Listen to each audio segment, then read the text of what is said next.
আমি জানি আপনারা আর আসতে পারবেন না, ও চ্যাপ্টার ক্লোজ হয়ে গেছে। করুন, ডেলি মিছিল করুন, নো প্রবলেম, কিন্তু আসতে পারবেন না, আসতে আর কোনোদিন পারবেন না। আমাকে পারমিশন দিতেন না। আপনার প্রাক্তন মুখ্যমন্ত্রী বললেন আমি রানী রাসমণিতে বসবো। পুলিশ আমাকে জিজ্ঞেস করলো, আমি পুলিশ মন্ত্রীও, যে কি করব স্যার।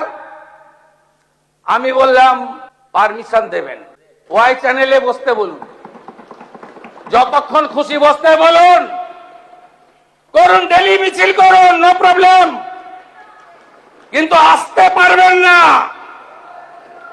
আসতে আর কোনোদিন পারবেন না।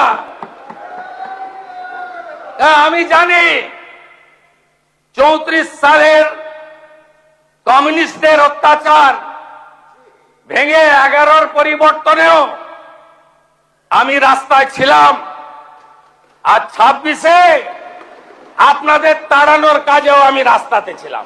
আমি জানি আপনারা আর আসতে পারবেন না, ও চ্যাপ্টার ক্লোজ হয়ে গেছে।